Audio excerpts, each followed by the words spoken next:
There was empires in Africa called Kush, Timbuktu, where every race came to get books. My success to you, even if you wish me the opposite. Sooner or later, we'll all see who the prophet is.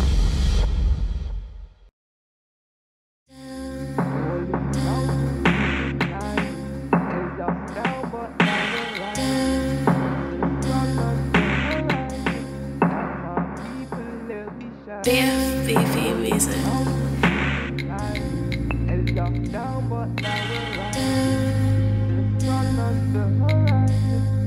It's a long way. All these mountains we've been climbing held us down, but now we're rising. What was the purpose of you writing Wounded Lives, Wounded Healers?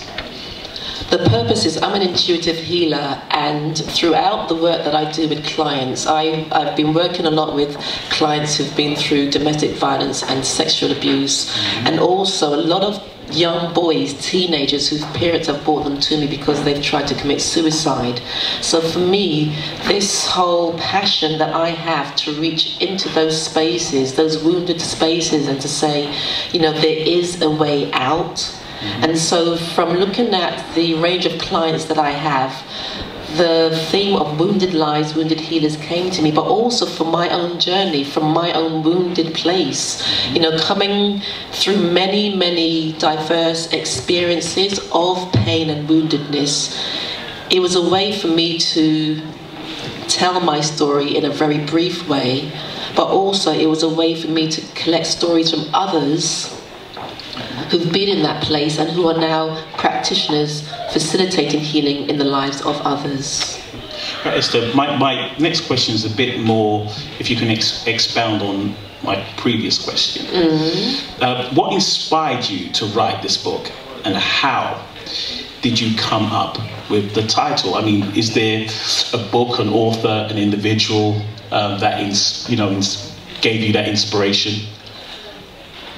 It just dropped into my consciousness. I was meditating one day, and wounded lives, wounded healers really just came to me quite starkly, because we're all wounded in some way, but we're also all healers in some way.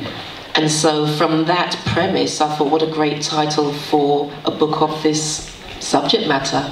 And once again, what inspired me, my clients have inspired me, but also my own life story of being places, being in some sort of really dark places, but being able to come through and say, here I am, to stand on my own mountaintop and say, here I am, at this moment in time, until I take that next journey with self. Now my people, they'll be shining, see the sun on the horizon.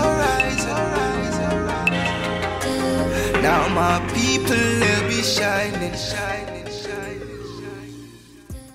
Hi everybody, my name is Monica Smith. I am the founder of JustLikeMeToys.com. As you can see, I sell black dolls created for the black child. I believe that all children deserve to see images of themselves in the dolls that they play with and in the books they read, in the environment in which they live. Hi, my name is Tolu, and I am here promoting my business Creativity. I do art and design and illustration, and also do music.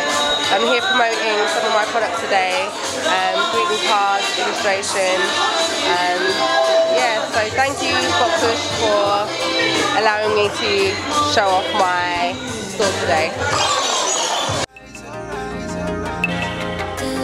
Now my people, they'll be shining, shining, shining, shining. Doing my thing, yeah. Let me hold your hand. Start from the beginning. Do that first verse. Manifest with every love. If you love. Let her start first. Let her start first. 1, 2 seconds, just to break this ice, just to give more confidence.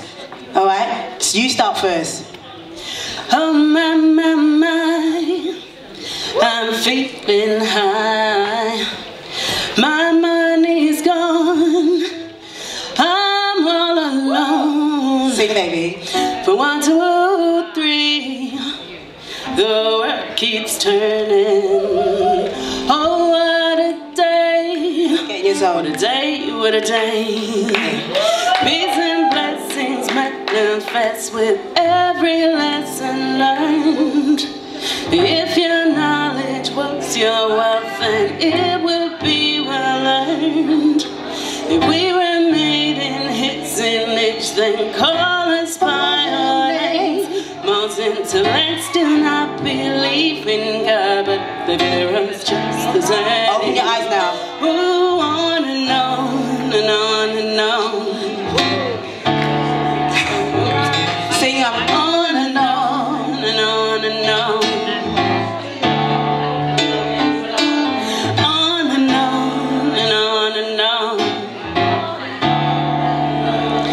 Ooh, on and on and on and on. On and on and on and on. Give it up for Samantha, y'all. That was her first time and she's going to get bigger and better, and bless her. That's what we do at Blessed Souls Creative Zone, supporting artists. Well done. Well done. Wow, that wasn't easy. That wasn't easy. So give it up and continue to encourage her. You see her throughout the day. Okay. Thank you so much, Michael. You're awesome in the sound. All right, so we wanted to break the ice and let her do that and do her thing, and that's what we do. Blessed Souls, we've had people that have won mobile awards and they've done the event, but one of the main passions we have is to encourage those to have the passion to sing and have the passion to write songs, okay? So thank you for being an awesome audience and getting them in the vibe. Hi everybody, my name is Babatunde Balogun. I'm the co-founder of Lila Limited. Basically, Lila Limited is a company that we've formed to help showcase the beauty, the inner and outer beauty of children of African Caribbean origin. This is one of our products. Basically, our products are produced to help celebrate our children so that they can start owning and having a sense of self-worth in themselves. So go to www.mylila.com, MYLELA.com, to see our range of products, and I'm sure you'll find something in there that which will help your child believe in himself, and also it's a good way of celebrating your children, our children. Hi, I'm Susan Bendron. I'm the founder of IO, a range of luxurious body care products, botanically inspired ingredients to create silky soft, smooth skin and to awaken the senses. I see our paths bright. You said we can't rise. You said we can't shine. Don't believe them. This is our time. All these mountains we've been climbing held us down, but now we're rising. See the sun on the horizon. Now my people, they'll be shining. See the sun on the horizon. Wayne Riley representing All Nights Limited. Hardwired, Cow's Kingdom, done now.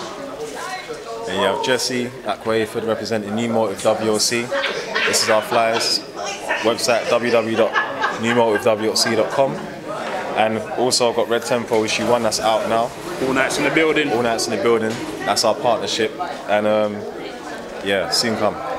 How did it all come about? Tell me how, and what do you do? Explain to me what you do. But somebody who doesn't know what Illustrator is, explain.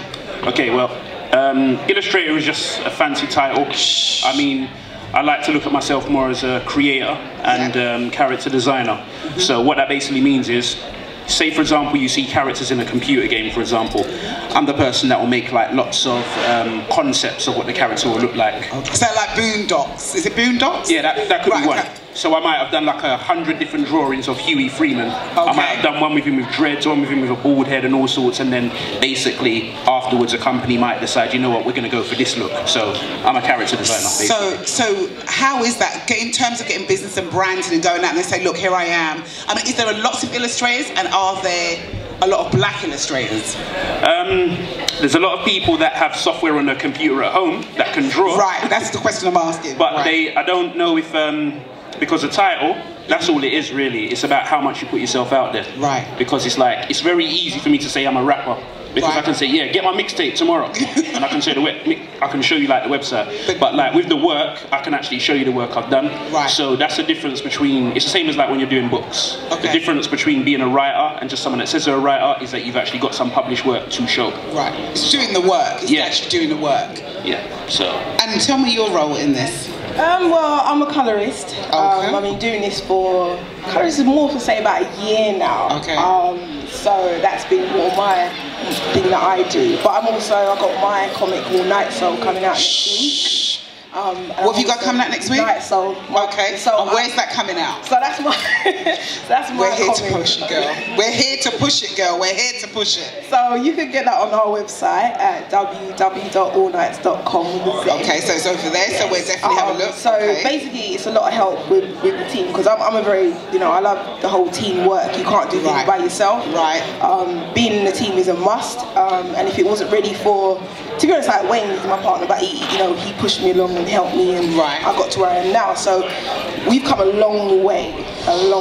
So where did it start? In the bedroom, in your room? How did it start? No, how does it start when you're sitting there? Because what I want people to realise is that they think sometimes it's got to be in this office, and they don't realise it can just be in this little corner space in your room. That's what I meant. Oh, that's what you meant. You're too nasty. How you mean I'm nasty? You don't see enough of the people them laughing when you say that. Yes, but they knew what I meant because I was going to bring back round you fast. No, you comedians get away with murder, you know. He started with Wayne, basically. Go ahead, it started with you. It started with me because basically I went through a midlife crisis. I was watching. So young? No. What I mean is, was that 10? I started just before I went to university. I started watching just some of the old cartoons that my parents didn't let me watch because when I was young, my parents only let me watch Transformers and Batman. Okay. I didn't get to see X-Men or nothing like that. Okay. I didn't have Sky TV. You raised well. That's right. I didn't have Sky TV. I didn't have cable. Welcome. See the sky up there? So when I just before I went to university, I just went on a binge watching lots of cartoons. And then I just said, you know what?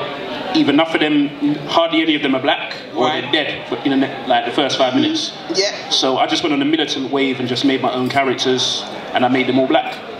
Excellent. Lying down, I can see we're rising now. All these mountains we've been climbing held us down, but now we're rising. See the sun on the horizon. Now my people, they'll be shining. See the sun on the horizon.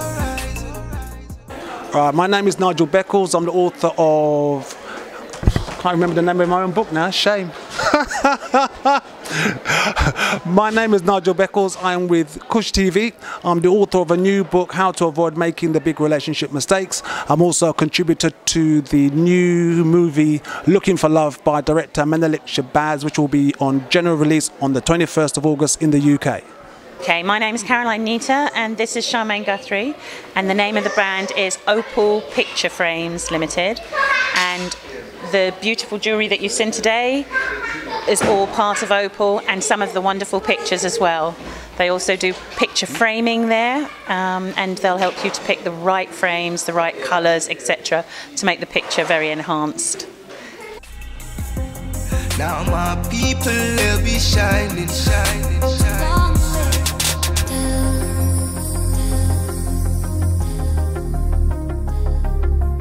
F.A.B music. Well, then I will go and find something for me. And Desmond's were looking for a script editor, and I hadn't done that before, but again, you know, you can cross-fertilise yourself with your script. So, I'm just someone I haven't seen for ages. Because I'd worked as a writer, but also I'd worked with writers on The Real McCoy and in theatre, working with new writing, I knew something about script editing or dramaturgy. So I went for the interview, I had a look at some of the scripts and I did my own critique and gave it back to the exec, and he said, okay, let's give it a go. So then I went there as script editor, and at the end of my first season with them, he said, it was a guy called Humphrey Barclay. Oh, I love him. And Humphrey said to me, what do you mean you finished? And I said, well, that's the end of it now, the scripts are ready to be recorded. He said, but you can't go. What about this producing? Do you still fancy doing that? And I went, of course. So then I stayed on as assistant producer on that, my first season with them. Then I went back and script edited and became co-producer. And then the final series of Desmond's I script edited and produced by myself. Which is lovely, yeah. Did you ever have, because I know we're going to go soon, but did you ever, was there anything to ever knock you back? Did you ever go, you know, I can't do this? Oh God, of course there are. And what do you do in that moment? When that happens, what do you do? Well, the first thing you have to do is be really honest with yourself. I always believe in doing my own kind of evaluation of a situation, and you have to look at where you were responsible or culpable in any way, and own it if you are, because that's the only way that you're really going to progress. But if it's not your doing and it's not your fault, then you have to give it back to the people that it belongs to. And don't blame yourself for it. No. So I had an incident with I don't know if you remember a stage, it was a musical called Five Guys Named Mo. Absolutely, yeah. And I was the original director of it 20 or how many years ago. And two of my creative team behaved so badly. It was so appalling. Two men, two black men as well, and they were disgusting. They were disgusting to everybody, but you know, particularly me, because they felt I was too young and I was a female and I really shouldn't have been. And they literally said that you shouldn't be doing this about guys. Are they still around now? No. There you go. That's what happens. That's what happens. But again, life is funny because I said to them then, you know what? I'm going to get this show open, and then it's yours. You can have it because I wouldn't work this hard at a marriage, quite frankly. And I meant it. I wouldn't do it. I didn't put my name on it or anything. But I was still in touch with the actors afterwards. And one of the things I learned from that was I was the director. It's about what to do when you have power. I should have sacked them. Yeah. You sacked them. That's what I should have done. But you didn't. I hadn't come from that world where that's what you do. So I didn't do that. But now, of course, I would sack them. But the irony is, I told you life's funny. The irony is, about 3 years ago, Clark Peters rang me and said, "We want to do Five Guys, Paulette. It's your baby. You should come back and do it." So I did.